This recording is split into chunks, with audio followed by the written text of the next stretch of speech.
Eċċellenza tiegħek, Ministru, mistednin distinti, merħba għal din l-attività annwali dedikata lil poeta nazzjonali tagħna Dunkarm. Attività li qed titella mill-Kumitat Festi Nazzjonali fih dan Festivals Malta flimkien mal-Akkademja tal-Malti. Attività illi għal darb'oħra qed issir taħt il-patroċinju tal-Eċċellenza tiegħu il-President ta' Malta li jogħġbu jaċċetta illi jospitana f'dan il-palazz dinjitus u denju għal din is-serata. Grazzi, Eċċellenza, u grazzi tal-li għal darb'oħra qed tonorana bil-preżenza tiegħek. Grazzi lilkom ukoll illi qed tattendu għal din il-ġurnata u merħba lil dawk kollha li qed seguna permezz ta' xandira live fuq Facebook. Illejla sendu u l-benna tal-poeżija ta' Dunkarm, il-poeta nazzjonali tagħna.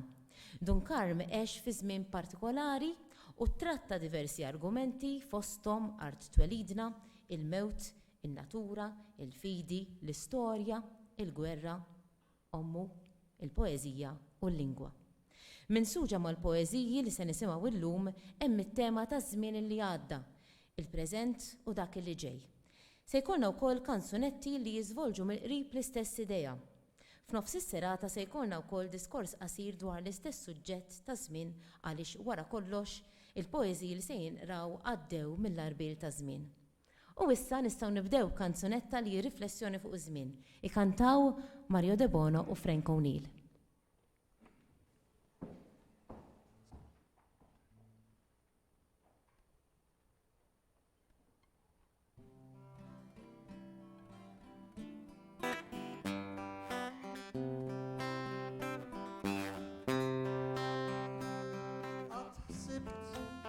Kemm importanti x'qawwa għandu żmien u kif ibiddel kollox f'ħajjitna u kullimkien u kif ibiddel kollox f'ħajjitna u kullimkien.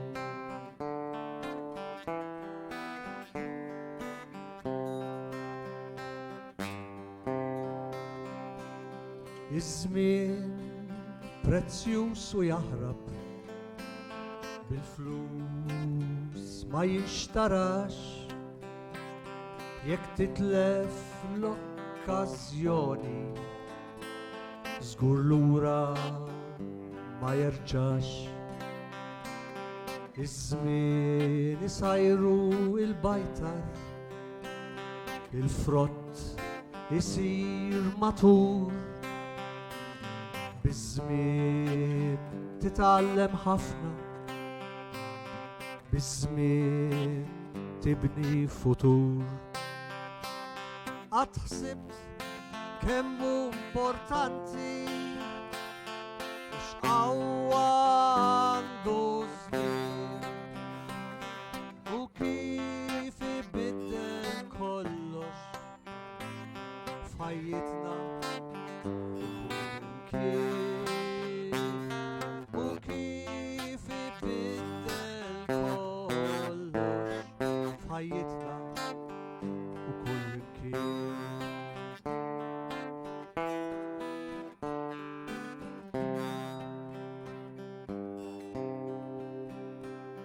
Iż-żmien u l-ikbar raġel inessi wkoll xi żball. Iż-żmien iġib il-paċi ma' żmien kobba tinħall. Iż-żmien jgħallmek tistabar jibdillek l-idejat ma' żmien minn hawn nitilqu għax żmienna limitat. Qatt ħsibt kemm hu importanti u x'qawwa għandu żmien u kif ibiddel kollox f'ħajjitna u kullimkien. Jekk tuża is-żmien bil-għaqal والحياة ما تكونش حليت الزمين يكمبلي صحة الطيب وتكون بنيت الزمين يكمبلي صحة الطيب وتكون بنيت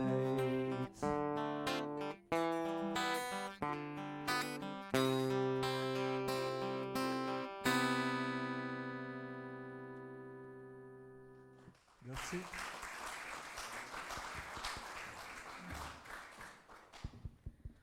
U ngħaddu issa għal poeżija l-arloġġ. F'din il-poeżija il-poeta jinseġ flimkien dawn it-temi, iż-żmien li jgħaddi u li jfakru fil-mewt u x-xemx li kuljum tmut u terġa' tqum u li tfakkarna fix-xemx isbaħ tal-ħajja ta' dejjem.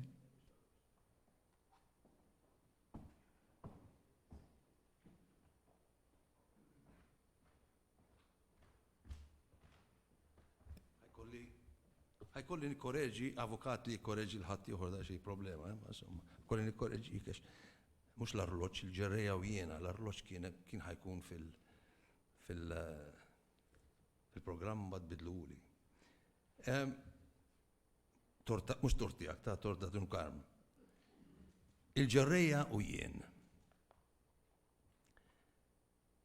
Kif ħamret fuq il-baħar froda ferriħa taż-żerniq id-dija u żiffa ta' filgħodu qajmet is-siġar ta' ġnejniet moħbija rajtek, dgħajsa ħafifa, tifrex il-qluħ għal majjistral sabiħ u ħelu taqbad triqtek taħt ir-rażan ta' tmum għal xejret ir-rieħ. U bħal tfajla qalbina li ġarbet l-ewwel darba l-ħajr tal-mewġa tmil fuq ġembek u tċafċaf u sieħeb leħnek ma' dvenvin tal-fewġa. Meta bjadet u saħnet ix-xemx u qajla del baqa' madwarek, rajtek bejn ikħal u ikħal. Taqsam il-barra u xejn ma taħseb f'darek. Issa u qiegħda fil-qala, blaqluħ, titbandal fuq il-mewġ lubien. Għaliex meta x-xemx li niżlet raqdet, iż-żiffa u ħajr ma baqa' mkien. Dal-waqt mal-ħwejjeġ l-oħra fi star bla lewn titkebbeb ja ġerrejja. Dal-waqt ma narak iżjed, għax jisirqek il-lejl minn ħbub għajnejja. Hekk jiena. Meta kbira x-xemx tal-ħajja ħamret fuq tfuliti u taħt fewġa bikrija ħadru t-tamiet fil-ġonna ta' Żożiti, jiena wkoll ta' seteti frixt il-qluħ kollha u qbadt tmum tar-rieda. U fuq il-mewġ ta' żmieni qtajt il-barra qatieħ. Ġarrabt il-ġlieda mal-ħalel u mal-irwiefen u darbtejn rajt il-mewt b'daħqa waħxija issejjaħ li taħt l-ilma. Iżda l-ħila u d-den ma naqsux fija. Għaliex id-dajsa tiegħi kellha ġembejha sħaħ u l-qluħ tajbin u tmum iwieġeb ħelu għal kull xejra tal-ħsieb.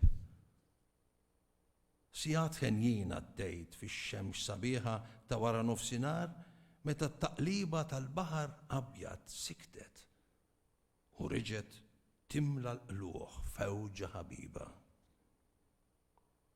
Hawn issa, it-tnejn nitbandlu qegħdin fil-qala. Jien u d-dajsa tiegħi. Għaliex iż-żiffa raqdet u x-xemx ta' nofsinhar ma għadiex miegħi. Niżlet. U biss xi ħmura għadha titnikker fietla fuq l-oljiet. Tal-waqt jinsatar kollox fit-tlam tal-lejl u jkun sultan iskiet.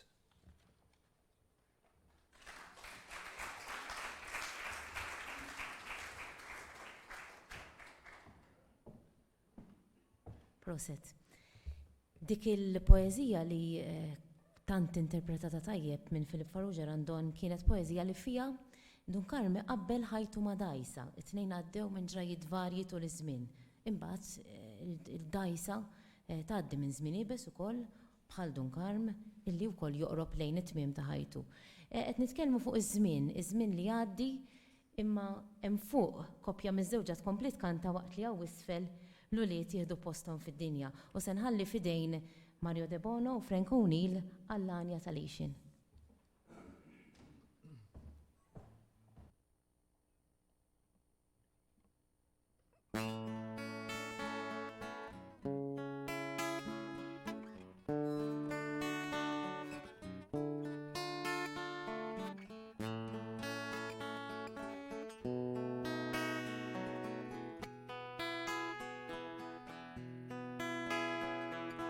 Jum għaddej moħrit iż-żmien fil-għalqa fuq wiċċna jħalli l-marki tar-raddiet għajnejna storja twila li qsamnija bħal sħaba t-tim fil-oli ta' smewwiet madwarna spuntat ħajja oħra ġdida ix-xemx is-saħħan tkeċċi żmien il-bard Asafar sar itiru ħilsa u ħinja u lidna jieħdu postna fuq din l-art. It-fit inħarsu l-fuq lejn sema jkħal mexjin pass lejn seħer il-ħelsin u lidna jibqaw jgħixu aħna mmorru u jikbru fjuri ġodda l-ġnien.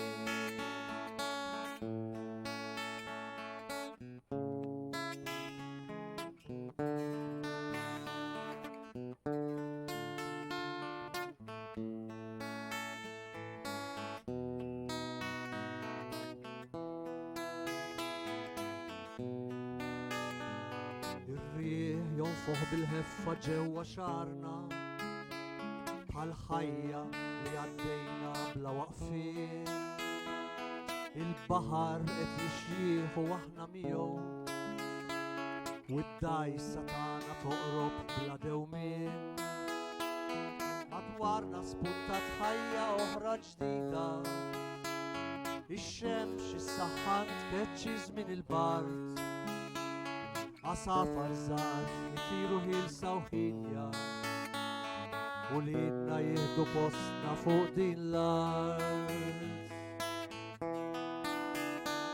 It-fit inħarsu l-fuq lejn sema jkħal mexjin pass lejn seħer il-ħelsin u lidna jibqaw jgħixu aħna mmorru u jikbru fjuri ġodda l-ġnien. It-fit inħarsu l-fuq lejn sema jkħal mexjin pass lejn seħer il-ħelsin u minn hemmhekk fil-lena nibqgħu nannu għanja ġdida l-għanja tal-għejxin għanja ġdida l-għanja tal-għejxin għanja ġdida l-għanja tal-għejxin.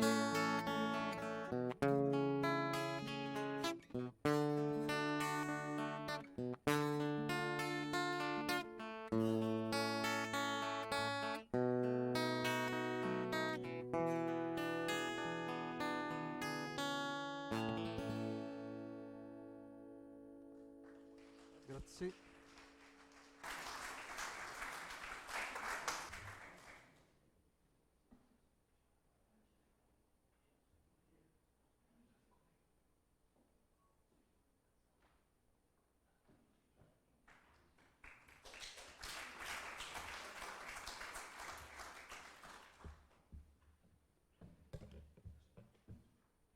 Il-sunet, il-poeżija li ħanaqra, letteralment ħassejta fuq il-qabar ta' Dunkarm, ċimiteru ta' Żebbux. Il-għalix. Għalix irrealizzajt li bħala poeta nazzjonali kellu jkollu monument nazzjonali, ma kien hemm xejn.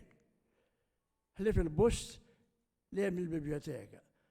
Allura kull vers u kull kelma li insist għal Dunkarm fuq il-qabar tiegħu ħarġet mill-qalb għax kont jien ukoll, naturalment iżgħar milli nisewwa kont tfuliti kważi, kont portrajtu anti-Salesiani darbtejn. U anke kont preżenti fil-funeral tiegħu ħażebbuġ li ma impressjonani xejn, ftit fratelli u daqsxejn. U ħassejt li għandi nikteb xi ħaġa, il-qalb għandha tipprova toħroġ dak li tħoss għal dak li hu Malti.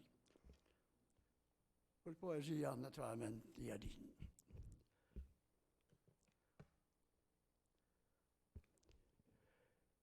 Qabar Aziz, li darba irfajt il-ġisem tal-kbir poeta Wild dell-Art Maltija. Ressaqna biex fuq ġeblek nilmħu l-isem li qrajna żgħar taħt l-ewwel poeżija. Semmana l-għanja tal-poeta Awlieni li refal sinna mit-tmaqdir tal-ħani. Fakkar l-ġlieda llum u fil-ġejjieni. Saħħaħ ir-rieda ta' min hu setani. Snin twal għaddew. Il-fdal li ġbart qed jaqa'. Fit-trab iddum il-qalb tintemm kull ħajja. Mal-ħsieb tal-moħħ maġun bl-idejn għad baqa' minqux bi flus tad-deb fi ktieb il-ġrajja. Il-ġisem jil. Ma ruħ Dunkarm tħalliet is-semma mingħajr tmiem l-iżbaħ ħaniet.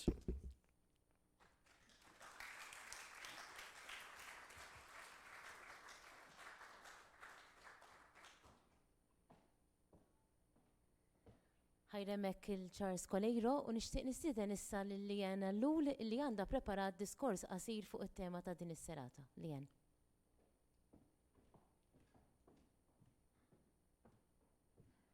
Dan id-diskors semmejtu minn issa sa tmiem Dunkarm sajla fuq ix-xwieq. Dal-aħħar tħalt frutina li nisma' poddata fuq aspett li m'iniex daqstant mitħla tiegħu. U skoprejt pereżempju In Our Time, diskussjoni akademika fis-sura ta' programm tar-radju fuq BBC Radio 4 immexxi minn Melvin Bragg. Bragg u l-mistiedna tiegħu jiddiskutu ruxmata temi li jippreokkupawni l-awtentiċità, t-tama, s-solitudni, l-karizma, l-verità. Mhumiex temi li l-poeti ma jaħsbux dwarhom, anzi. Lanqas huma temi kompletament distinti minn xulxin. Magħhom nistgħu nżidu t-tema ta' żmien li jiddiskutuha waqt episodju dedikat lil Henri Bergson. Bergson, filosofu Franċiż, twilet fl-1859 u ħallina fl-1941. Dunkarm sajla twilet fl-1871 u ħallina fl-1961. Għal 70 sena sħaħ Bergson u Bsajla kienu kontemporanji ta' xulxin. Bergson ħareġ it-teżi tiegħu Time and Free Will, an essay on the immediate data of consciousness. Fl-1889, l-istess sena li fiha Dunkarm ippubblika l-ewwel poeżija li nafu biha, La Dinjità Episkopale. Skont Bergson iż-żmien għandu żewġ uċuħ, iż-żmien oġġettiv imkejjel bl-arloġġi, l-kalendarju, l-orarji u dak li nsejħulu durée, jiġifieri iż-żmien kif ngħixuh aħna bħala esperjenza suġġettiva. Bergson wasal għal konklużjoni li iż-żmien li xjenza u l-matematika jeludihom. Aħna jista' jkollna l-perċezzjoni li żmien qed iħaffef jew imajna fil-waqt li għax-xjenza jibqa' l-istess. Ngħidu aħna dawn l-10 minuti tad-diskors tiegħi jaf tħossuhom sena fil-waqt li l-istess 10 minuti jekk tkunu qed tieħdu tat-zambit itiru. Skont Bergson it-tul ta' żmien huwa kunċett li mhux lakemm taqbu fi kliem u jista' jinqabad biss permezz ta' intwizzjoni tal-immaġinazzjoni. Illejla ftit li xejn għandi ħin biex nidħol fix-xogħol ta' Bergson u lanqas jien esperta tiegħu u lanqas ġejt biex nitkellem fuqu, imma l-emiet ta' xogħlu servew ta' katapult biex neżamina mill-ġdid ix-xogħol ta' Dunkarm. Fil-poeżija l-arloġġ pereżempju jantropomorfizza l-arloġġ billi jkellmu, itih aġenzija u jqisu bħala xi ħadd li jagħmel fattieħ, jgħid in-nas bik ma jagħmel la lejl u la nar. Pal Bergson għal Dunkarm l-arloġġ ikejjel iż-żmien oġġettiv, isir dak li jsir, u daqstant ieħor jiddikjara li iż-żmien itir. Iqis l-arloġġ kostanti u infallibbli bħala konkubin tal-istess żmien li mixi biss il-qudiem. Mill-oġġett fiżiku Dunkarm jidħol fil-psike tal-arloġġ umanizzat u jiffilosofizza fuq il-ħajja dik li xi darba se tintemm. L-osservazzjonijiet fuq iż-żmien u l-ħin f'Dunkarm huma akkumpanjati minn osservazzjonijiet fuq il-ħajja x'nistgħu nifhmu biss il-ħajja billi nfelluha fi żmien u ħin. Irridu kemm il-ħajja biex nifhmu l-istess żmien u ħin jekk qatt nifhmuhom. Fl-iskema ta' Dunkarm l-arloġġ huwa l-ħabbar bassar tal-mewt jew tal-inqas iwassalna biex nirrealizzaw dir-realtà. Jikkompara l-arloġġ max-xemx u finalment iqis lix-xemx bħala superjuri. Bħala element naturali skont Dunkarm ix-xemx tqum u torqod, mhux bħall-arloġġ. Fil-poeżija Il-Anja tar-Rebħa, ix-xemx fil-mixja ta' kull sena tkejjel biha l-ġrajja tal-bnedmin. Fil-waqt li żmien jitkejjel ukoll bħajjet il-ward f'poeżiji bħal Warda u Warda li tgħid ġrajjieta. Il-ħarsa ta' Dunkarm fl-aħħar mill-aħħar iddur lejn ix-xemx bħala sors ta' tama. L-istess xemx hi sors ta' tama iprem għax finalment tfakru li wara din il-ħajja hemm ħajja oħra. Hija poeżija mdakkra minn twemmin sod bħal numru ta' poeżiji ta' Dunkarm. Ngħidalija faċilment kien jiżima ix-xemx dil-poeżija. Għax fil-waqt li qed jiżen il-kwalitajiet tal-arloġġ u x-xemx it-tnejn mezzi li bihom inkejlu żmien u l-ħin, l-arloġġ iqisu bħala tfakkira tal-fatalità fil-waqt li x-xemx iqisha bħala sors ta' tama. Ix-xemx timmarka volta fil-ħsieb u temm vrus il-poeżija. Din hija x-xemx li ttina l-ħajja kif juri wkoll fil-poeżija tletanijiet. Il-ħin itir u żmien għaddej bejn żmien u ħin. Fil-waqt li fl-Ingliż ngħidu time, fil-Malti għall-istess kunċett nużaw żewġ termini, żmien u ħin. Fuq naħa żmien tirreferi għal perjodu twil ta' okkorrenzi fuq numru ta' snin, perjodu indefinit li jipprogressa. Fil-waqt li ħin tirreferi għal mument wieħed partikolari kalkulat ngħidu aħna bis-sigħat jew bil-minuti. Fil-waqt li żmien jitkejjel bil-kalendarju, il-ħin jitkejjel bl-arloġġ. Mhux dejjem faċli tażel kelma jew oħra, speċjalment fit-traduzzjoni, għax komda il-kelma time li tirreferi għat tnejn li huma u tħalli lok għal ċerta ambigwità u bejn għax fl-istess waqt tintilef ċerta speċifiċità. Jiena nażel inħares lejn il-possibiltajiet bil-Malti bħala esperjenza iktar rikka ta' żmien u l-ħin. Ġalla darba l-Malti lingwistikament iġarrab il-kunċett waħdini fl-Ingliż b'żewġ modi. Sa dan it-tant tlaqt mill-poeżija nixtieqlek li ħajtek u selliftilha minn issa sa tmiem u komplejt bil-poeżija Warda li selliftilha fuq ix-xwiek. Il-lejla Dunkarm fuq ix-xwiek għax nissaponi li jixtieq wassalna x'imkien, sempliċiment biex meta naslu joħodna x'imkien ieħor. Poeżija bħal progress setet inkitbet il-bieraħ u forsi bejn l-żminijiet ma nbidlu xwiss u forsi wkoll inbidlu żejjed, imma bin-natura umana fil-qalba tagħha tibqa' dik li darba kienet. Il-lejla sejn inħares lejn il-poeżiji fost l-oħrajn bħala spettru, firxa wiesa li bħażmin innifsu testendi mill-assolut għal iktar sfus. Għandi suspett li l-poeżija tal-irġieli iktar miżawda bl-assolut, imma din hija sempliċement intuizzjoni li għalissa qatt ma pruvajta xjentifikament u l-lejla lanqas se jkolli l-ħin. L-avverbji ta' żmien. L-avverbji ta' żmien joffru tarif dwar il-waqt, il-frekwenza u t-tul tal-azzjoni u mandikattivi ta' kemm xi ħaġa tiġri spissa jew le. Ġanel Mifsud fit-teżi tagħha l-funzjoni avverbjali fil-Malti tesprimi l-idea li l-avverbji ta' żmien jiddeterminaw iż-żmien li fih seħħet azzjoni. L-avverbji jew il-frażijiet avverbjali iservu ta' kejl jew tal-azzjoni nnifisha jew tal-perjodu ta' żmien li fih isseħħ l-azzjoni. L-avverbji ta' żmien komuni fil-Malti huma dejjem, rari, spiss, għajla, regolari, kultant, ġeneralment u qatt. Hawnhekk se nifoka fuq żewġ assoluti li ta' spiss jitfaċċaw fil-poeżiji ta' Dunkarm, id-dejjem u l-qatt. Dejjem. L-istess bħalma jantropomorfizza l-arloġġ Dunkarm jantropomorfizza l-baħar f'żagħżugħ ta' dejjem. F'din il-poeżija jestendi l-motiv tal-elementi naturali jiġġeddu għal kuntrarju tan-natura umana u li alludi għalihom f'poeżiji oħra wkoll fosthom finti ma terġax. F'żagħżugħ ta' dejjem il-baħar jibqa' perennament żagħżugħ u f'dan is-sens jiġġedded bħal rebbija li terġa' wara l-inxif tal-ħarifa. Ix-xemx tibqa' omnipreżenti u tidher saħansitra mitfulija sa xjuħija. Il-perjodi f'ħajjitna huma daqstant ieħor kejl ta' żmien illi l-marki fiżiċi li ħallu fuq ġisimna bħal radda narawhom ukoll fil-madwar bħal barxa tfakkira ta' dan iż-żmien li għaddi. Ta' spiss jiġri li biex nifmu l-elementi astratti nikkonkretizzawhom.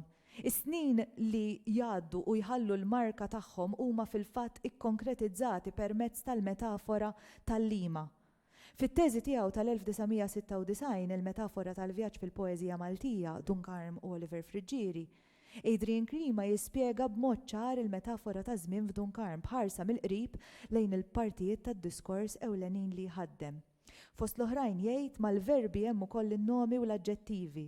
Il-mewġ ta' żmien, it-triq ta' żminijiet, il-lima, il-mixja maġla, il-mixja dejjemija ta' snin u tasal is-sija tal-mewt. Biex bija tal-lima f'moħħna nistgħu nifhmu kif iż-żmien jgħaddi u jiekol minna u jtina s-sura li jrid. Ix-xbija tal-baħar żagħżugħ hija msaħħa bil-fatt li snin jgħaddu wkoll minn fuq il-baħar, imma l-elma ta' xjuħija fuqu ma tidirx. Il-qalb tħabbat tfakkarna fl-arloġġ tek u posta joħodulu l-mewġ joffruħu jilma. Donnu l-mewġ qed iżomm mit-temp tal-baħar. Aktarx minn tant metafori u minn tant ġbijat, il-kelma li l-iktar tikkonfondini hija dejjem. Għax xi tfisser dejjem? Sa tmiem u it-tmiem ifisser finalità. Dawn mistoqsijiet kbar li mhux lakemm jiġu indirizzati malajr. Żgur li kelma bħal dejjem għandha pis straordinarju għax b'assolutiżmu qed tistqar infinitudni jew finitudni fl-infinit. Id-dejjem tal-poeżija mbagħad titbandal mal-qatt taħħarija. Il-għanja li tallimta fil-bidu u qatt ma nsejta. Fl-aħħar mill-aħħar hija l-memorja li tippersisti u tissupera żmien. Qatt. L-assolutiżmi dunkarmjani ma jidhrux biss fl-użu tal-avverbji ta' żmien u l-ħin, jispikkaw f'avverbji oħrajn bħal kollox u f'waqtiet anki permezz ta' tekniki bħal repetizzjoni. Dawn huma wħud mill-versi li jsawru l-poeżija inti ma terġax. Il-kelma qatt f'dil poeżija titfaċċa biss fl-aħħar vers, imma kull kelma u nuqqasa jippuntaw lejn id-direzzjoni tagħha. B'kuntrast ma' qatt il-poeżija tinsisti fuq kollox, mela dawn il-versi jistiraw irwieħhom bejn il-kollox tal-elementi naturali u l-qatt tan-natura umana li trendi lil bniedem xejn. Mhux faċli taħrab l-assoluti.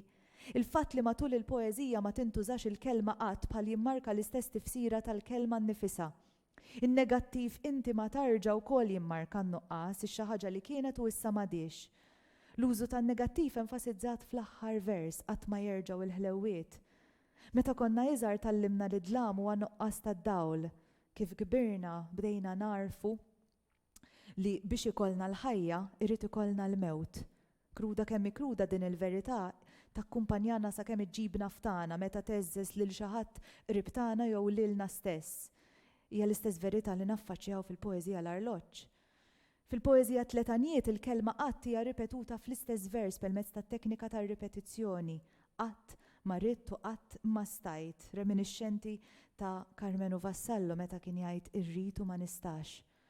Hawnhekk jenfasizza l-inutilità tal-volja u tax-xewqa tiegħu u waqt li ammetti dan juri wkoll il-ħajja nfisha tħallina bla possibilità ta' għażla. Ix-xemx għal darb'oħra tispikka u ssir simbolu ta' ħajja meta titla' u ssir simbolu ta' għeluq meta tinżel. Ix-xemx għalhekk hija l-markatura ewlieni tal-jiem li għaddu u magħhom għalhekk jgħaddi żmien u l-ħin. Meta? Ħafna drabi meta jintuża bħala verbju interrogattiv, pereżempju meta se tiqaf tredden. Hija mistoqsija leġittima li jaf diġà bdejtu tistaqsu. Iż-żmien espress b'temporalitajiet verbali varji jekk hux passat jew preżent, imma nistgħu nimmarkawh ukoll bis-sigħat, bl-istaġuni, bis-snin, bl-iljieli, bil-perjodi tal-jum kif jagħmel Dunkarm f'numru ta' poeżiji minn tiegħu. Imma nistgħu nimmarkawh ukoll bix-xhur kif jagħmel fil-poeżija Warda. Iż-żmien hawnhekk jieħu s-sura ta' stennija. Meta tasal dik il-warda jgħid? L-istennija hija premjata bil-wasla tal-warda li jenniet lil poeta bil-ġmiel. Din hija n-natura dunkarmjana li tiġġedded u tibqa' titfaċċa mill-ġdid. Eternità. Fid-diskors dwar id-dejjem implikajt l-eternità. Il-baħar pereżempju jibqa' żagħżugħ eternament. Indirizzajt ukoll ix-xjuħija bħala aspett ta' finitudni. Ix-xjuħija ġibna eqreb lejn it-tmiem tal-ħajja u ġibna konxji li l-imminenza tal-mewt hija relattiva. Iktar ma nixjieħu, iktar nistennew il-mewt tħabtilna, anke jekk għal min jemmen wara din il-ħajja tibda oħra. Fil-poeżija immortali sir-ruħ tiġi antropomorfizzata u tibqa' ħajja. L-assolutizmu ta' żmien huwa kkargat mis-superlattiv. Ruħi telet sal-ogħla kwiekeb u mill-assolut staqsiet fil-ġonna kollha. M'hemm ebda spazju li dir-ruħ ma żaritx, daqskemm hemm ebda żmien li mi se tkun preżenti fih. Iż-żmien isir sinonimu tal-erf permezz ta' xwejja ħmoni bl-erf ta' żmien. Il-warda li jennietu fil-poeżija warda hawnhekk jistqar li ma ssiba mkien u hawnhekk isseħħ il-volta. Fl-ar mument dak taqtih il-qalb assolut matul it-tiftixa huwa trab allużorju li jfakkarna f'ħajja oħra lil li r-ruħ tista' tibqa' ttir fiha. Dan hu l-istess trab tal-art bibliku li minnu sirna u nerġgħu insiru. Huwa biss bil-fatt li nsiru trab u nirrikonoxxu li nsiru trab li nistgħu narfu l-immortalità tar-ruħ. Il-perjodi tal-jum. Semmejt li mod wieħed kif inġarbu żmien u nkejluh huwa bin-nofsinhar. Għalija Rużar Briffa għandu tmun ta' din il-kelma nofsinhar. Appena nisma' dil-kelma niftakar f'nofsinhar sajfi. Imma Dunkarm ukoll għandu nofsinhar f'Lulju. F'nofsinhar f'Lulju, bħal f'żagħżugħ ta' dejjem fil-vers bla xejn ma taħseb jispikka l-użu tan-negattiv li jikkonsolida żmien ta' telqa assoluta. Ix-xemx terġa' titfaċċa b'illa bħal qatt qabel u għal darb'oħra hija l-protagonista. X'imkien bejn in-nar u l-lejl li n-nas ma jafx bihom fl-arloġġ hemm dan in-nofsinhar jonos. Min miliet sa miliet. F'Dunkarm iż-żmien jitkejjel ukoll bl-okkażjonijiet. F'Nixtieqlek Wartilena jikteb Nixtieqlek Wartilena li żmien ma jagħmilx bih u minn miliet għal ieħor iżommok qawwi u sħiħ. Din l-ewwel parti tal-poeżija apostrofika tieħu sura ta' awgurju li fih il-wart isir simbolu ta' ferħ u ċelebrazzjoni. Imma huwa wkoll il-wart imżewweġ ma' żmien għax bħal elementi oħra tan-natura, iż-żmien ma jxejħux. Il-garanzija li ma jixjieħx hija mġedda annwalment u huwa il-miliet, iċ-ċelebrazzjoni ta' twelid per eċċellenza fil-kultura tagħna li tkejjel is-suċċess ta' dal-wart immortali. It-tmiem f'dil-poeżija jissemma darbtejn, tifsirtu titbandal bejn it-tifsira innoċenti ta' tmiem sena oħra u t-tifsira aktar kruda moħbija wara l-eufemiżmu. It-tmiem. Il-mewt ippreokkupat lil Dunkarm kemm il-darba. Fil-poeżija mewt iżbuħija tal-farfett u tan-nar innifsu jinbidlu fit-traċedja li kien qed jitkellem fuq għal-ħin kollu u donnu ma nkunux rajniha ġejja. L-istess bħal fil-ħajja anke jekk qed nistennewha meta tiġi taħsadna u tina dexa. F'dawn il-poeżiji li ħarist lehom huma tnejn ixbijat ewlenin li evokaw il-mewt, il-lejl u xjuħija. Il-mewt mhijiex it-traċedja ta' żmien. It-twemmin ta' ħajja oħra jibdel id-dlam fil-poeżiji dunkarmjani f'dawl bħalma tagħmel il-poeżija Nixtieqlek li ħajtek. Mhux ta' bxejn il-valur li jagħti lix-xemx li hija s-sors tad-dawl u l-għajxien. L-aħħar żifna u nispiċċa hawn. F'Hotel California the Eagles jistqarru Some dance to remember, some dance to forget. Tkun xi tkun it-triq li naqbdu se twassalna lejn xi forma jew oħra ta' tmiem. Sa dan it-tant nistgħu biss nisfnu daqqa biex ninsew u daqqa biex niftakru. Ix-xogħol ewlieni li segwa l-ewwel teżi ta' Bergson kien Matter and Memory tal-1896, is-sena li fiha Dunkarm ippubblika folje dal-lora. F'Matter and Memory Bergson jafferma r-realtà tal-moħħ u r-realtà tal-materja u jipprova jiddetermina r-relazzjoni tagħhom ma' xulxin billi jistħarreġ il-memorja. Xi darba f'din l-istess ħajja jaf anki l-memorja tintemm. Jaf jibqgħu il-magni li jaħżnu tullellati ta' informazzjoni u nittama li sa ma jintem kollox inkun il-ħaq tarbilt numru kbir ta' poeżija anke b'mod kompjuterizzat. Sa dan it-tant it-tentazzjoni jelbitni u mort infittex fil-korpus Malti l-MLRS. Il-kelma dejjem tokkorri iktar minn 160,000 darba u l-kelma qatt tokkorri iktar minn 100,000 darba. Din is-sejba se nażel li ninterpreta bħala qatt ta' persistenza u kontinwità, ta' ħarsa lejn il-possibiltajiet. F'Warda li tgħid Dunkarm jirreferi għax xmajjar ta' Deb Maħlul li maġbija tfakkarni f'The Persistence of Memory ta' Salvador Dalí, kompluta fl-1931. Meta fl-aħħar tintemm iż-żifna ta' dil-ħajja effimera, nittamaw li tippersisti mqar il-poeżija. U kif nikteb fil-poeżija tiegħi stess ippermettuli il-poeżija fuq mewti, libsuli l-isfar tal-istejjer tiegħi dakinhar li mmut u tfnuni bidejja l fuq ħalli meta mmur inkun qisni għadni qed nieħu gost nisfen. Grazzi.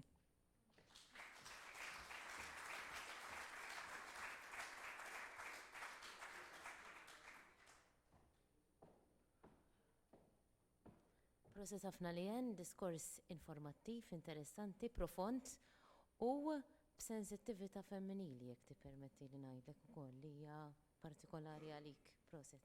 Ħanerġa' nistieden hawnhekk lil Filip Farrugia Randon għaliex issa imiss li jaqralna Warda li tgħid ġrajieta. F'din il-poeżija tgħaddi minn qudiemna l-istorja ta' Warda li fil-ħin li sseħħ matul iż-żmien tal-ħajja tagħha issir il-metafora tat-telfa tal-innoċenza ta' tfajla li qatata, libsita u mbagħad insita. Filip.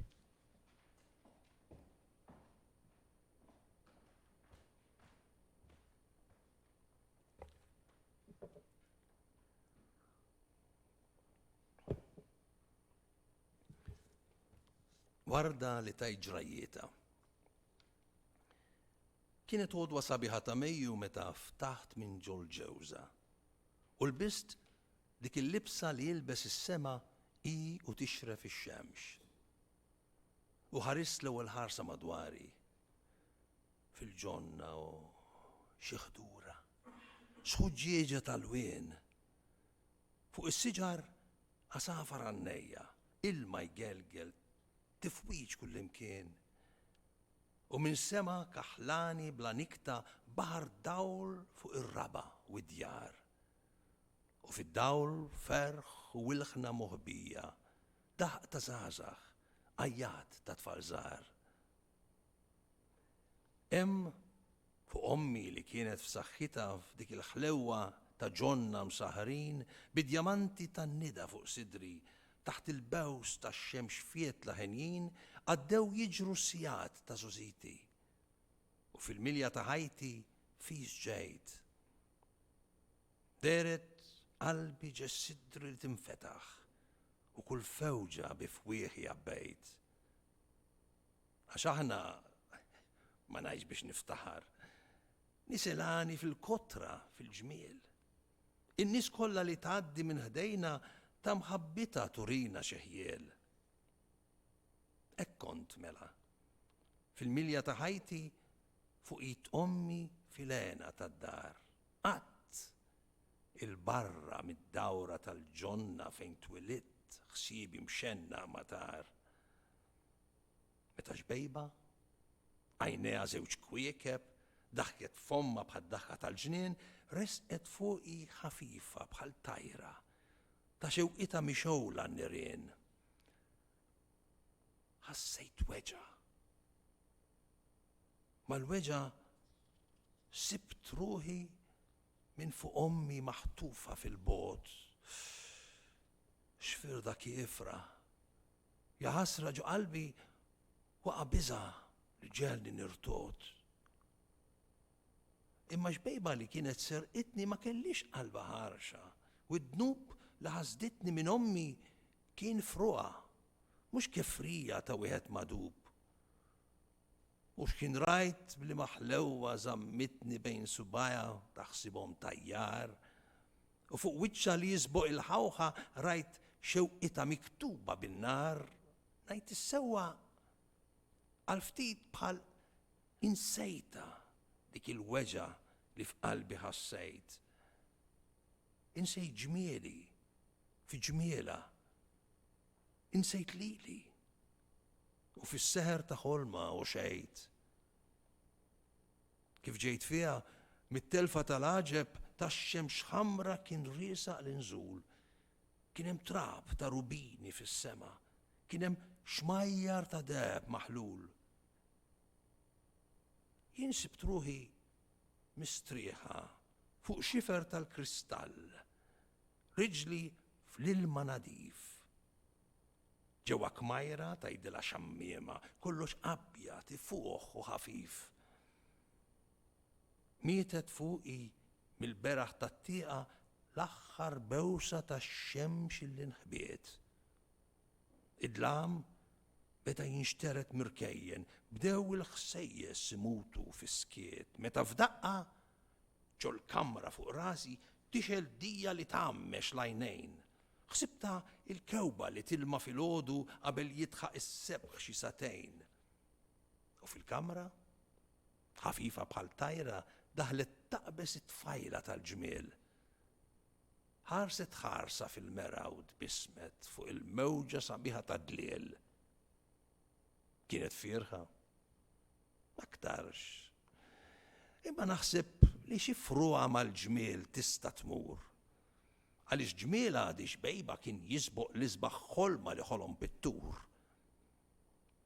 Silġ li jbajjat fuq letna xitwija kienu djul li satruha bil-qies. Għata sema l-mantar li għattija mill-għajnejn għar-riexa tan-nies. Resqet fuqi, refetni. Daħqitli b'dawk għajnejha bid-dawl mimlijin. Fix-xelluk ta' sidira hemżitni b'dik irtuba ta' swaba safjin. Imbagħad ħriġna u terraqna għal-pnies, tgeġġweġ u tħares u s-sus. Tħallna fl-aħħar dar sabiħa, dawl u mirja u kristalli birfus. Kif il-frifet tittajjar fil-ġonna għal-bil-fjuri li tlellex u tfuħ, hekk jien rajt f'sala kbira jittajru kutra żgħażagħ tal-ħajja fil-ftuħ. U smajt kliem ħelwasel tas-satar. Rajt ħarsiet tonnom vleġeġ tan-nar. Rajt ħaddejn imfawrin bil-mistħija, rajt beżana xi xbejba tisfar. Hawn għalija bdiet ġrajja ta' niket li waslitni ta' ħajti fit-tmiem. Ġrajja kiefra li biex infissira warda bħali ma nafx insib kliem. Waqgħet sikta. Bil-pjanu ġiet mewġa ta' daqq maġġel qabbiesi, ferrieħ. Bdew iż-żgħażagħ jiżżewġu, kull xbejba fuq id-drieħ ta' seħiba tistrieħ. Resaq ġuvni, bukket ġmiel u saħħa, sidru wiesa, dirajh mibrumin. Għajnejh jibru, xuftejh ftit mimlija, kliemu jaqta, subajh xewqanin. Daħqa l-ġuvni, oħra sitti, u dirajhom wieħed fl-ieħor isenslu fil-waqt. Lili nsietni, bid-dmuħ fuq għajnejja dawk il-ġonna ja ħasra kemm xtaqt. Id-daqq tbiddel. Il-mewġa ferrieħa kisret foħra li ħasret il-qalb. Il-violini titniet, titbekka, kollox ilħna taħniena ta' talb. Bdiet żifna meqjusa max-xejra tal-violini li tofroħ u tfur, u l-iżwieġ fuq il-qiegħ bħal ħġieġa bdiet titbandal, tixxengel u ddur. Xejn fiż-żifna ma ħasbet fil-warda dik ix-xbejba li jiena faħħart. U fit-telfa ta' ħsieba ħaqritni u xi werqa ġarfitli mal-art. Hekk minsija, midruba, muġuwa, għaddejt sija tal-eħreġ kazbir, qalbi nixfet u żżina tal-biesi werqa naqsit li bil-kbir. Il-lejl daħal u kibret il-ħeġġa, reħal razan tal-ħars u tal-kliem. X'sar imbagħad ma nafx ngħid. Għax fuq ħsibi waqgħet dalma ta' rexa bla sliem. Meta fl-aħħar انتمت الزفنة وكل خط أبا طريقته عالدار، بقيت ينا مرفوسة ملقية، مرت ستي تلختية بالمرار.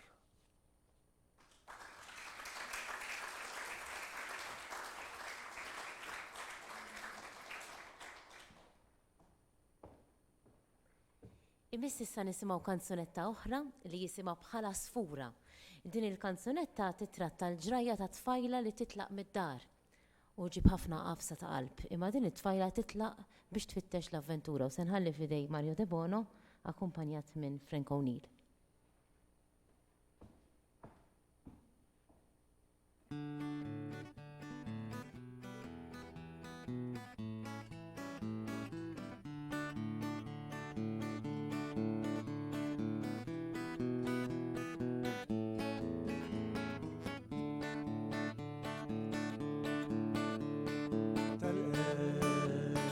ħarbet mid-dar tfittex l-avventura bħala sfura. Taret bedet bil-bejta u għada ħadd ma jaf jekk tiġix lura. Niftakara fin-nieqa tħares mit-tieqa, tifla tal-iskola taqbes u tola, fetħet il-ġwienaħ min jaf fejn taret, tbedet bil-mod marret il-bot telqet, ħarbet mid-dar tfittex l-avventura bħala sfura.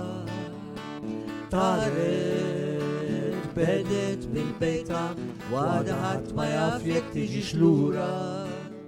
Kull jum nistennija forsi terġa' lura, tgħix fid-dar tagħna taqsam il-ferħmana, sikwit naħseb fija kemm nixtieq, kemm id-duq tbatija, bot minn kulħadd imħabba ma' sibqat telqet, ħarbet mid-dar tfittex l-avventura bħala sfura. Taret bedet mill-bejta għada ħadd ma jaf jekk tiġix lura. Għadni nara tikber issir tfajla ħelwa, tħares il-qoddim fajnejha ħolm ta' slim. Issa tħossa kibret m'għadix tifla ċkejkna, tgħid li mara saret mill-bejta ħarbet telqet, ħarbet mid-dar tfittex l-avventura bħala sfura. Taret bedet mill-bejta għada ħadd ma jaf jekk tiġix lura. Telqet ħarbet mid-dar tfittex l-avventura bħala sfura. Taret bedet mill-bejta għada ħadd ma jaf jekk tiġix lura.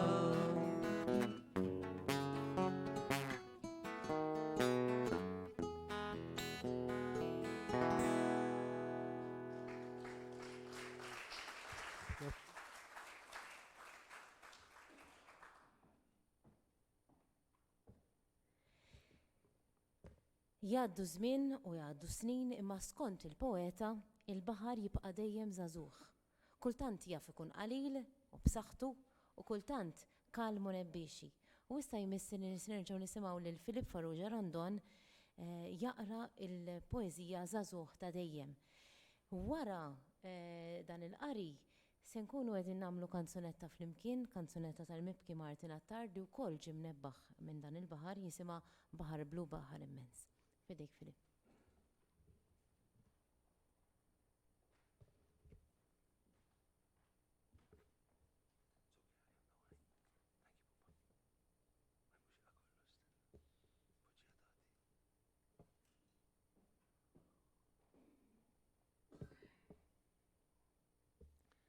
Żagħżugħ ta' dejjem. Nistħajjel għadhom fuqi dawk ix-xmux li bisuni fit-tfulija. U nħoss ta' żmien is-sikka tħarbex fuq ġbini ir-radda ta' xuħija. Tifrex dliel għall-balluta.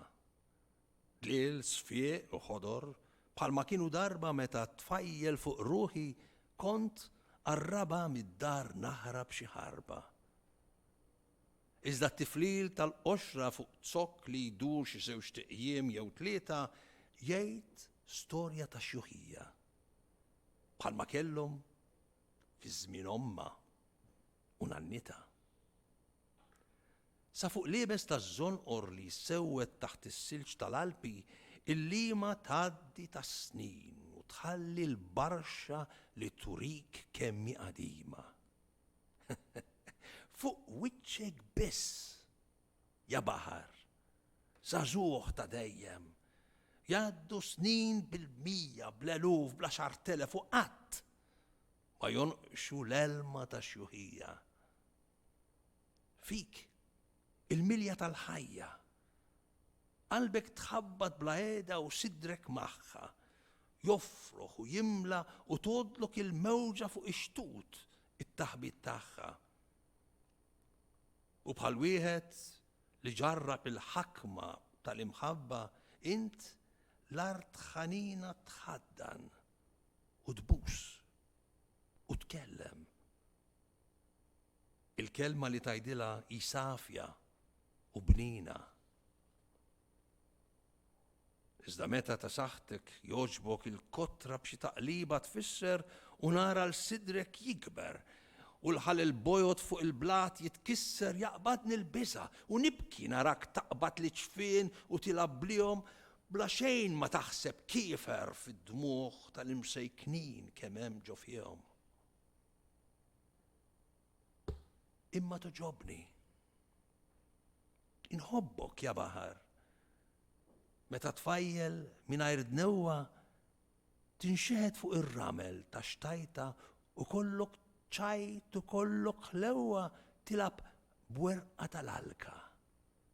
Jew b'sebek timbex xi bebbux fil-bejta u tħaxwex dik l-anja li tallimta fil-bidu u qatt ma nsejta.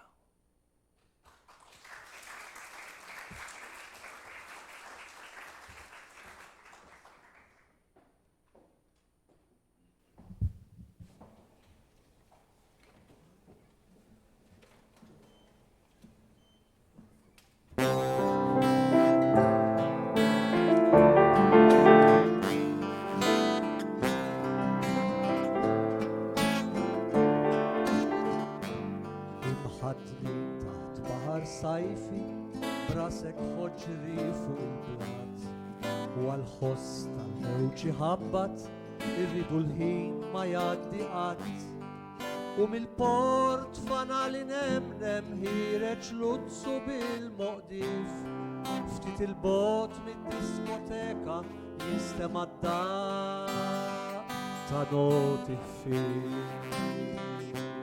Kif fil-ħodu x-xemx titfaċċa jider luħ fuq l-orizzont tfajjel xkejken qasba fidu hemm jistat minn fuq il-pont u fil-bajja qalb ir-ramel żewġ titfal jibnu kastell raġel xi jiġbor il-fliexken min jixxemmex u min għaddej. Bahar blu, bahar immens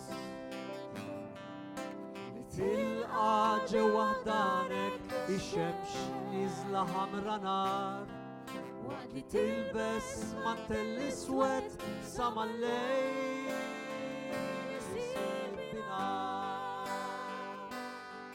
Meta x-xitwa tibda toqrob u r-riħ jonfoħ sħab gris saħotti faqaw lanqas ruħ ma taram kien u il-mewġ jola u jforrak jaħseb jiknes ix-tajtiet kif tagħti mal-tempata tfeġqa salla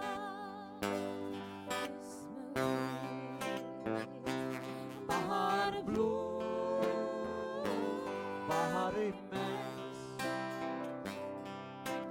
tilqa ġewwa ħdanek ix-xemx niżla ħamra nar waqt li mantel iswed sa mal-lejl isir binar. Bahar blu, bahar immens, li tilqa ġewwa ħdanek tfal sajjida u maħbubin. Waqt li tħalli l-illa tiegħek sa ma jiġu il-jimxi twil. Bahar blu, bahar immens, bahar blu, bahar immens, Bahar blu. bahar blu, bahar immens.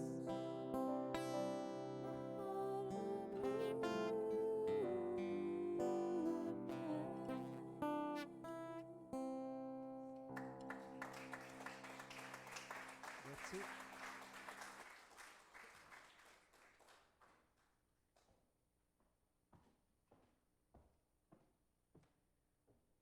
U issa nixtieq nintroduċi lill-Ministru u nbonniċi Ministru għall-Wirt Nazzjonali, l-Arti u l-Gvern Lokali sabiex jagħmel id-diskors tiegħu għal din l-okkażjoni.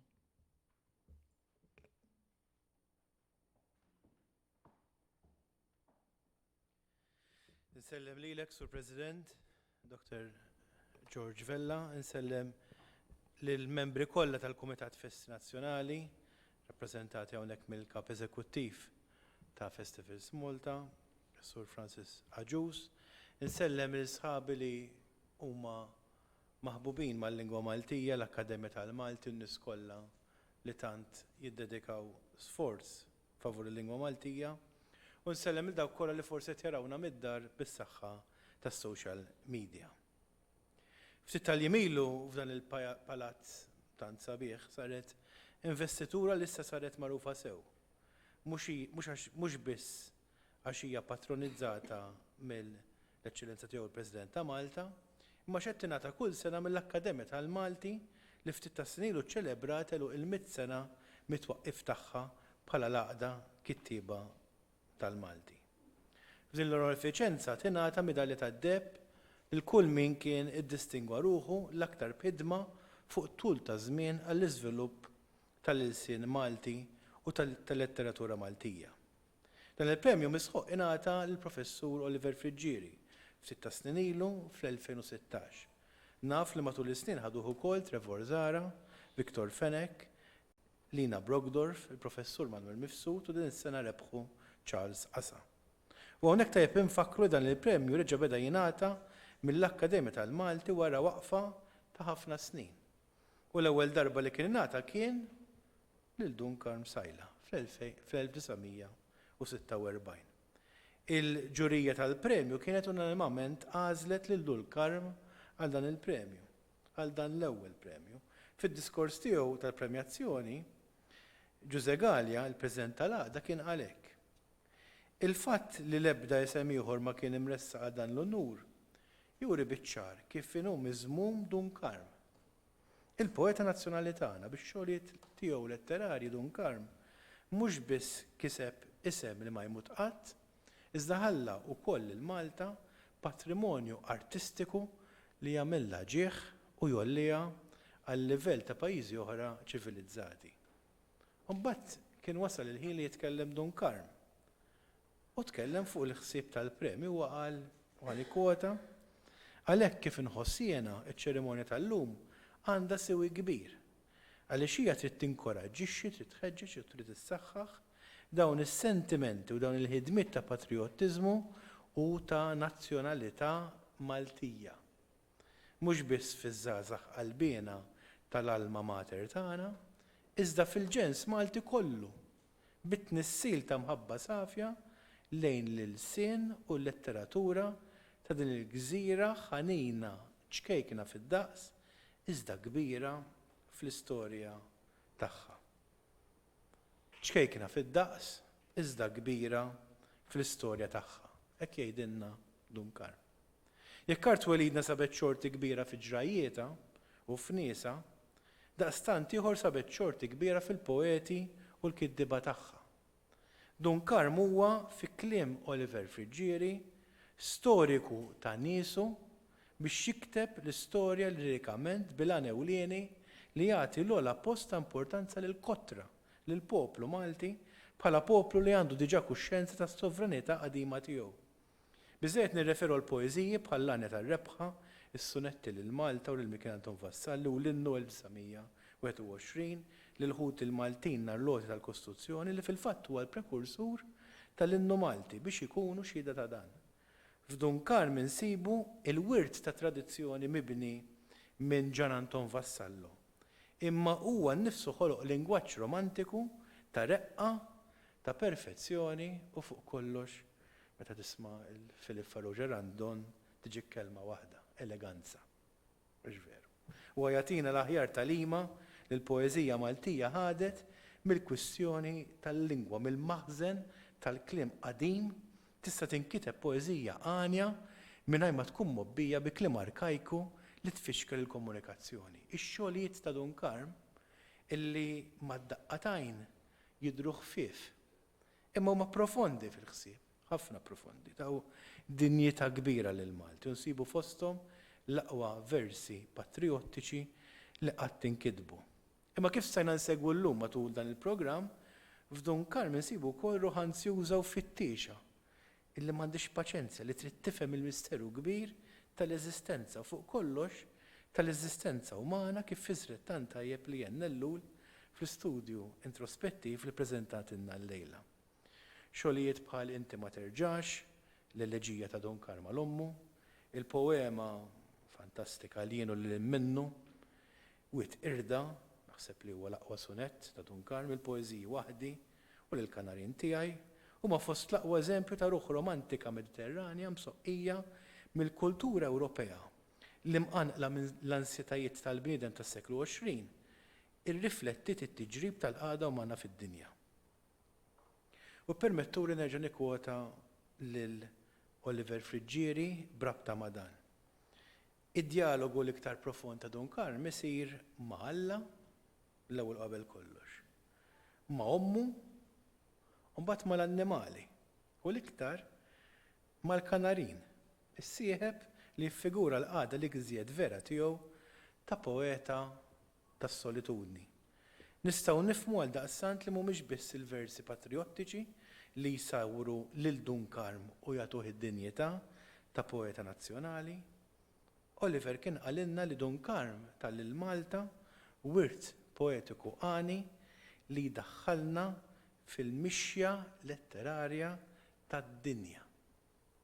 U għalhekk li ta' kull sena nikkommemoraw lil Dunkarm u niċċelebrawh b'serati xierqa bħal tal-lum. Sewa u xieraq ukoll li dan nagħmluh ma' poeta ieħor magħruf ukoll daqs Dunkarm li apprezzah studjah x'għandru mal-erba' tirjieħ tad-dinja u li fi ftit tal-jiem oħra se nkunu qed ninawgurawlu monument nittama li jogħġobkom bis-swit dak ta' Dunkarm fil-Furjana. Dan l-apprezzament lejn Dunkarm u Oliver Frigieri qed nagħtu sinjal ċar li aħna mhux biss jeħtieġ li nozzu lil poeti tagħna imma fuq kollox li narfu, napprezzaw u niċċelebraw. Niċċelebraw l-identità tagħna bħala Maltin. Grazzi ħafna.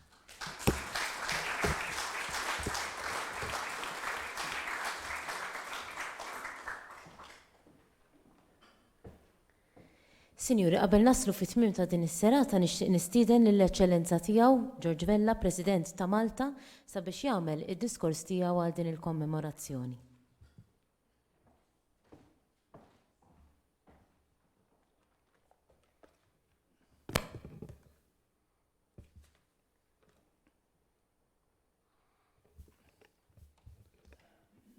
Onorevole Ministru, Chairperson Kumitat Sesti Nazzjonali, President Akademija tal-Malti, President distinti. Jiena nixtieq nibda billi l-ewwel nsellem lilkom li tinsabu hawnhekk u li żammejtu ma' dal-appuntament ta' kull sena hekk kif fix-xahar ta' Novembru niċċelebraw lil Dunkarm B'Sajla, il-poeta nazzjonali. 90 sena ilu l-Oran Ropa kien dak li sejħ il-Dunkarm għall-ewwel darba bħala il-poeta nazzjonali. Monsignor Carmelo Psajla jikteb propa fi figure de poet nazzjonal. Dunkarm jgħidilna aktar tard il-Bibkjol Friġġieri kien sar u fil-fatt għadu jibqa' figura sui generis. Fil-fatt, Dunkarm hu l-uniku awtur Malti magħruf bl-ewwel isem tiegħu u dan jixed għall-importanza tiegħu. Ta' bilħaq nistgħu nirrikonoxxu li Dunkarm bħala poeta nazzjonali minħabba l-innu Malti. Iżda wkoll għaliex ifakkar l-eroj tal-identità Maltija kemm dawk magħrufin ma ngħidu aħna Mikel Anton Vassalli u Dun Mikil Xerri u dawk anonimi jew inkella mhux magħrufa. Iżda wara l-kubor tal-personaġġ, wara l-ideal tal-poeta nazzjonali, hemm bniedem bil-fraġilità tiegħu, bl-umanità tiegħu, bid-dubji u l-kriżijiet li tara tresqedna l-ħajja minn żmien għal żmien. Illejla ressaqtulna xaħta differenti tal-poeta nazzjonali. Illum il-koll ġena skoprejna Dunkarm fis-solitudni u fl-ansjetà. Orwell Friġġieri jgħid tajjeb taħt il-figura kalma ta' qassis tranquill hemm personalità mqanqla u mħassba li xejn mi tranquilla. Ma nistgħux ma narawx da kollu li hu meqjus minn bosta bħala l-aqwa xogħol tiegħu il-jienu li minnu u hawnhekk naraw lil Dunkarm iressaq ir-ruħ sax-xifer. Naqraw iva li vrus tal-poeta nazzjonali iżda aktar minn hekk ta' bniedem fidi turmentata. Jien u li minnu mej xejn għajri tweġiba nisranija ta' Dunkarm għal kriżi eżistenzjali. Mhux ta' bxejn li Dunkarm sejjaħ il-jien u li minnu bħala għanja tal-moħħ, tal-qalb u tar-ruħ. Orwell Friġġieri stess jerġa' jtenninna li dil poema meqjusa minn bosta bħala l-kapolavur tiegħu fejn Dunkarm jiġbor f'sintesi f'opra ewlenija it-tensjonijiet, il-fehmiet, is-sentimenti, l-ideali u t-tamiet li mill-bqija huma karatteristiċi tiegħu anke fi żminijiet oħra ta' ħajtu. Dan hu l-kobor ta' Dunkarm. Dan hu l-poeta nazzjonali li fisser it-tiġrib tiegħu iżda fl-istess ħin ġabar fi kadru wieħed ideal u ġabar ukoll il-valuri tal-poplu Malti biex bekk sedda l-identità nazzjonali. Iżda fuq kollox, il-lirika tiegħu tirrifletti l-ħsus, it-tqanqil u l-ansjetajiet ta' bniedem tas-seklu 20. Dunkarm ma kienx maqtuħ mir-realtà ta' madwaru, anzi, għexa, ħallija taħdem fuqu u ġo fih, u meta kien imqanqal kiteb dak li ħass.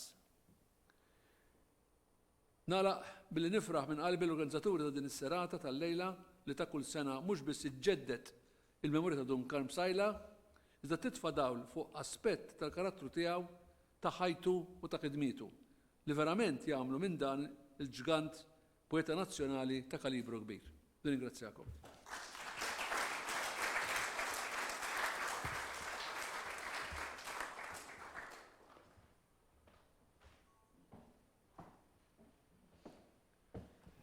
Grazzi Eċċellenza tal-li jogħġbok mhux biss tippatronizza din is-serata imma wkoll bħal snin ta' qabel għoġbok tospitana f'dan il-palazz sabiħ. Nirringrazzjaw lill-uffiċjali fl-Uffiċċju tal-President li jagħmlu dak kollu possibbli biex serati bħal dawn ikunu suċċess. Mod speċjali lis-Sur Paul Valletta, lis-Sur Charles Marsh u lis-Sur Vince Kirkop u lill-ħaddiema tiegħu tal-għajnuna li dejjem sibna minn għandkom. Nirringrazzjaw lill-mużiċisti u lill-qarrejja, il-kantawturi Mario De Bono u Frank O'Neill, lill-Dr. Philip Farrugia Randon, lil Charles Coleiro, grazzi ħafna wkoll li Jan Illul, nirringrazzjaw ukoll lis-Sur Joe Borch u lil Anton Micheli li għal darb'oħra kienu strumentali ħafna għal din is-serata.